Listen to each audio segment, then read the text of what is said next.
What's up, PlayStation Universe? Here we are at E3 2016 covering all the games on the show floor. Here I am with Will and Kyle, and they got the chance to check out Batman by Telltale Games. This one is pretty highly anticipated, originally revealed over at the Game Awards last year. What did you guys think? Gosh. There's a lot to cover here. I mean, it's Okay. mixed feelings on my end. All right. Let's start maybe with the visual style, since we yeah. just got to see some screenshots of the game just a couple days ago. The screenshots look like they were going to deviate a little bit from what the traditional, really high level cell shading that they've been doing. That's not true at all. It's back to that again. Yeah, I mean, it's when it was pulled out, it looked different. It might be a little, I mean, the cell shading might be a little less exaggerated than maybe like The Wolf Among Us, which really played up the high contrast, like shadows and comic style. But it is still, it's still the cell shading that their engine excels at, and that they've more or less been using in their games since The Walking Dead Season 1. Okay, gotcha. Yeah. Did you get hands-on time, or was this just a presentation? It was 30 minutes, first 30 minutes of the game. Okay. I don't know, it was the first 30 of the game itself, but there were 30 minutes. And the first half you got to see Batman in action, and the second half you got to see Bruce Wayne in action. Okay. So this is very much a Bruce Wayne story as much as it is a Batman story. Yeah, and they really stress that, which one I think is important because it differentiates it from the myriad of Batman games and Batman properties that have been out there. And it's something that actually plays to Telltale's strengths, which is character writing and character development, to say, you will and the limitations of their engine. Yeah, true.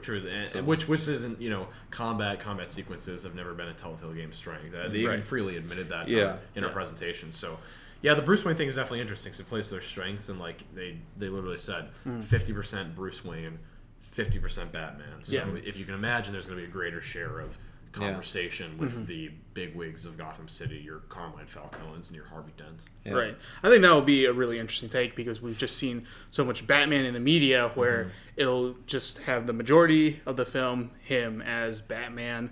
And, it's really dependent a lot of times with the villains to be where the interesting stuff happens. Bruce Wayne's like the excuse to make Batman happen is kind of the thing. Right. Like usually portrayed. He's the guy who, he can be Batman because he's Bruce Wayne and has all the money. But this is very much where we're going to be examining Batman. Yeah, because the conversations you have, one of the parts, it was Batman for a while where he's just kind of busting up like a robbery was going on, and then you saw Catwoman show up in that. And this kind of thing happened. The second part was Bruce Wayne at his mansion promoting Harvey Dent, who later becomes Two-Face in the comics, which presumably that's going to happen again in this. But he was basically helping him campaign at his mansion and all this stuff. And then Carmine Falcone came in, who was a crime lord. And then they had this really unique interaction between the two of them, which was also, he was voiced by Sully. Yeah, he was voiced by Richard McGonagall. Yeah, when it started, that was instantly. And I knew that it was great. As soon as it happened, we both just kind of instantly just went and looked at each other.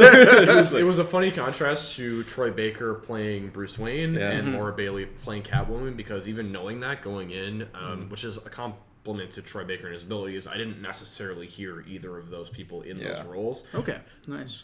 But Carmine is Sully. For Richard McGonagall, straight Sully. I could. But the whole thing for that is that you have this long discussion with him about he's trying to bring you over to his side because you're Bruce Wayne and you are important in Gotham. Like you are influential. You are essentially the biggest clean player in the city. So he's trying to get you in, and then you have a lot of choices and decisions that you've seen in past Telltale games where it's like you can choose if you like. One of the things he holds is there's a pool table in the room. He tosses some chalk over to you and holds the pool cue out and asks you to be a good host and chalk the tip on it. And then you have choices of either doing that, walking away from the table, or throwing the chalk back to him. And then the guy, and the one that we saw, the developer or the marketing manager at Telltale, he threw the chalk. He chose to throw the chalk back, and then that. Obviously, the same thing is like he will remember that type of thing. But everything you do, chain of aggressive conflict going there, and everything. The important thing was that the things that you do as Bruce Wayne will affect the things that happen to Batman, or the options that happen as Batman, and the things that Batman does will affect what happens with Bruce Wayne's story. So you really feel, unlike I think the past games, you really feel that double life and having to balance both. I think so, yeah. It was a little early to see that dynamic in this demo, but I can see how upsetting Carmine would cause certain gang activities, and it would be a little incongruous if Carmine found out that Bruce is Batman, or even going after people that Bruce Wayne is connected to as a pressure play, definitely. like a power play. So then Batman has other things. You got it exactly. I think so too. Another powerful moment with Carmine was when he first entered the fundraiser at Wayne Manor, and this is again speaking to Bruce's position as a major player in Gotham. Carmine reaches out to shake Bruce's hand,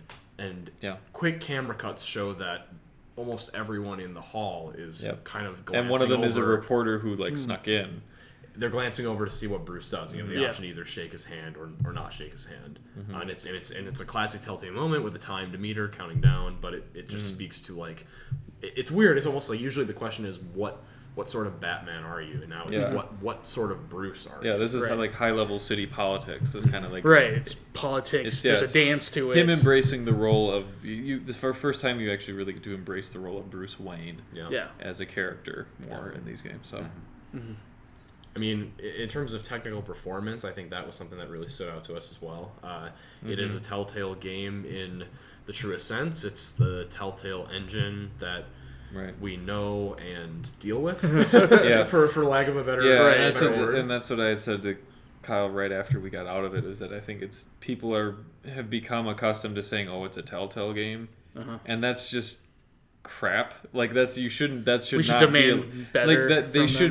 They should be held to a better standard than that, because they've proven that they can do a lot. But they're really great stories. But it's the problem of them taking on 5 games at once, and they don't give themselves the resources or the time to be able to really upgrade to the point that they need to for current generation systems. I think the thing about the Batman character is that it highlights the limitations of the engine more than any of the previous properties, which does speak to the fact that rather than choose a new engine and kind of redesign from the ground up, we're just getting more stories, which is great in the short term because we don't have to wait, but it does mean that you have a combat system that is really just it's kind of slow motion because it has to be. So did you see a lot of the game where you were playing as Batman? The opening sequence was kind of it's the first 10-15 minutes, maybe. Okay, something like that. It was mostly Batman's perspective. You were kind of chasing Catwoman after this burglary happened, and we did see some combat between Batman and Catwoman. Was and it quick time events with the slow-mo? It was quick time events, and that's the thing about the slow-mo is that because of the engine, all we can really do to complexify it versus previous Telltale games is say, well, instead of pressing a button or a direction, now you're doing both, left circle or up triangle. Okay. Yeah, they have those thrown in certain key moments. But you're still, every swing, every punch slows to slow motion, which we've been spoiled by Arkham. I mean, I'd be lying if I said Arkham wasn't coloring my perception a little bit, but it still felt weird to watch a Batman combat sequence that wasn't very fast. I mean, it was kind of slow, and it was slow motion kind of repeatedly, and then it would get fast again, then slow to give you time to do those things. It's going to be interesting seeing how the Batman sections play out if they are doing half of it. If there's going to be how much of that is going to be combat. Because right now in its current state it doesn't sound too engaging, and Batman's not known for having a lot of negotiation scenes and what they really would have to exemplify, and they did a couple times in the moment for the Batman combat, is that they had some cool moments of choreography that did make it feel either more powerful or more Batman or more like a Batman game or more real. Yeah. And the one is he's fighting Catwoman, and it just kind of slows down where there's a sequence of blocks, 4 or 5 blocks in a row, and all of a sudden there's one where she's opened up, and then he just gut punches her right there, and I got a reaction from the crowd because it's I was this is Batman. This is not this is not just a nice little gentleman guy who's he's Batman. She's a criminal. He's not going to stop. So that was just a cool connection that they made that way for the character. But then there were other moments where there's a guy who's trying to break and open a door with a buzzsaw or whatever, and then there's another guy running towards the door or something, and then he fires his grappling hook at the guy, and the guy dodges, and it connects to the door, and then he just comes zip lining in and just kicks him right in the face. So it's there's some clever things that they're doing visually, definitely. but the same with Kyle said is at this point with how Rocksteady has essentially created the best superhero games really overall at this point. It's hard not to have that influence. So basically we're at the impasse that we are with virtually every recent Telltale game is that we look to the story to negate our issues with the gameplay and with the engine. And it's too early to tell, but at least in my opinion, the story is off to a promising start. So we just have to hope for the best and hope for some great twists. And that's what I'm hoping is that it will focus more on Bruce Wayne, because that's what this will do better. And they even said about halfway into this season, there's going to be a turning point where you decide to play this event as either Bruce Wayne or Batman, and that will just change the course of the remainder of the story. So and I think I agreed with Kyle too. We were talking about it, and he just said that if you play through that point, it's automatically just going to pick Bruce Wayne from what we saw. Absolutely. And I would totally do that too, because I honestly don't feel as confident of it, or I don't feel that it would be as good the other way, or I wouldn't enjoy it as much. So. Agreed. Yeah. Gotcha. So final thoughts, should this be one that players look forward to? I think if you got a fondness for the Batman property, it could be enough to help. It's worth a look. The great thing about a Telltale game is that you can always spend a few dollars on that first episode and get your feet wet with it. And if the characters grab you right off the bat, if you are a hardcore enough Batman fan that you're going to consume this media regardless, it's definitely for you. And that's what's got me interested, where Minecraft story mode didn't, and where The Walking Dead Season 3, I'm just kind of about that happening. And the important thing to note on this too is that they are creating a completely new Batman story along with this. It obviously felt like an origin type of story, just that his interactions with Catwoman for the first time, obviously Harvey Dent before he's Two-Face, these early things for encountering with crime lords in the city.